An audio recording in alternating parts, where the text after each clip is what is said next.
नमस्कार दोस्तों, आप सभी का मेरे चैनल पर स्वागत है। NCERT book solution class 6 chapter 7 की प्रैक्टिस को हम लोग आगे बढ़ाते हैं। आइए देखते हैं दोस्तों, भारत को कितने भौतिक भागों में विभाजित किया जा सकता है, उनके नाम लिखिए। आइए हम लोग देखते हैं। 7 भागों में विभाजित किया गया है भारत को। हिमालय, भारत का उत्तरी मैदान, महामरुस्थल, प्रायद्वीपीय पठार, तटीय मैदान और द्वीप समूह। प्रश्न 2 को देखते हैं। भारत की स्थलीय सीमा 7 देशों से जुड़ी है। 7 देशों से जुड़ी है, उनके नाम देखते हैं हम लोग। उत्तर पश्चिम में पाकिस्तान, अफगानिस्तान, उत्तर में चीन, नेपाल, भूटान, पूर्व में बांग्लादेश, म्यांमार। प्रश्न 3 को देखते हैं। कौन सी 2 प्रमुख नदियां अरब सागर में गिरती हैं? जो अरब सागर में गिरती हैं, तो उनका क्या नाम है दोस्तों? उनका नाम नर्मदा और ताप्ती है। और ये क्या करती हैं? एस्चुरी का निर्माण करती हैं। ये क्या करती हैं? एस्चुरी का निर्माण करती हैं। चलिए दोस्तों, अगले प्रश्नों को देखते हैं। गंगा ब्रह्मपुत्र के द्वारा बनाए गए डेल्टा का क्या नाम है? बनाए गए डेल्टा का क्या नाम है दोस्तों? क्या नाम है उसका? सुंदरबन डेल्टा। क्या नाम है? सुंदरबन डेल्टा। प्रश्न भारत में कितने राज्य, कितने केंद्र शासित प्रदेश हैं? किन्हीं 2 राज्यों की राजधानी बताना है हमें। आइए देखते हैं। भारत में 28 राज्य हैं और 8 केंद्र शासित प्रदेश हैं।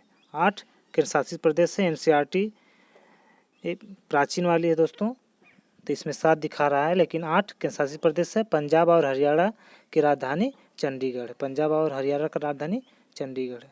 आइए अगले प्रश्न को देखते हैं। उत्तरी मैदानों में अधिक जनसंख्या निवास करती है, क्यों? क्योंकि उत्तरी मैदान में सिंधु, गंगा, ब्रह्मपुत्र इसकी सहायक नदियों द्वारा लाए गए जलोढ़ विक्षेपों से बने हैं। जलोढ़ विक्षेपों से बने हैं, इसलिए यहाँ की भूमि क्या है? बहुत ज़्यादा उपजाऊ है। इन्हीं के कारण यहाँ पे जनसंख्या ज़्यादा निवास करती है। इसी कारण यहाँ की जनसंख्या ज़्यादा निवास करती है।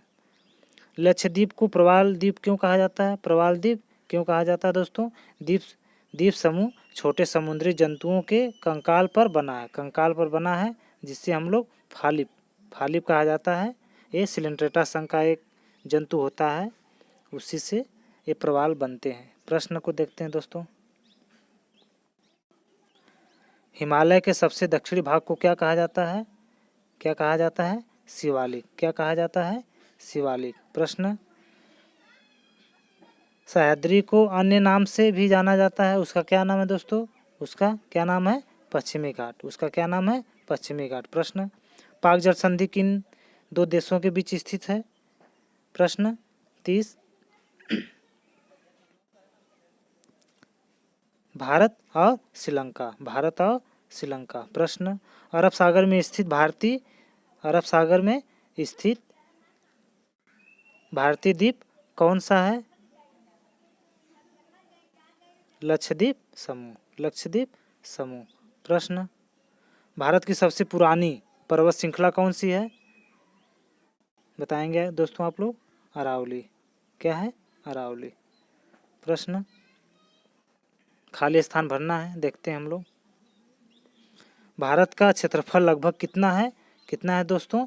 32.8 लाख वर्ग किलोमीटर। 8 लाख वर्ग किलोमीटर।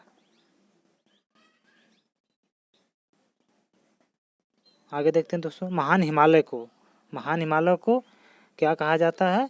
हिमाद्री। क्या कहा जाता है? हिमाद्री के नाम से भी जाना जाता है। क्षेत्रफल की दृष्टि से भारत का सबसे बड़ा राज्य कौन सा है दोस्तों? राजस्थान। आइए दोस्तों अगले प्रश्न को देखते हैं हम लोग।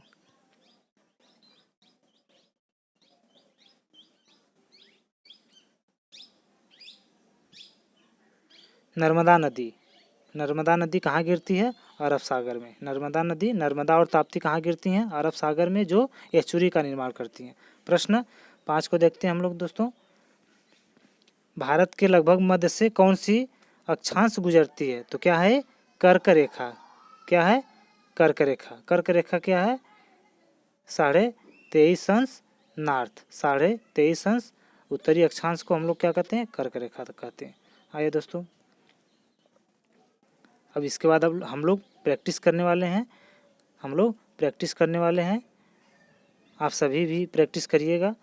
कर्क रेखा मैप में जाकर प्रैक्टिस करना है। भारत का मानक एवं उत्तर प्रैक्टिस करना है। जिस राज्य में आप निवास करते हैं, अंडमान निकोबार द्वीप समूह, लक्षद्वीप समूह, पूर्वी घाट एवं पश्चिमी घाट।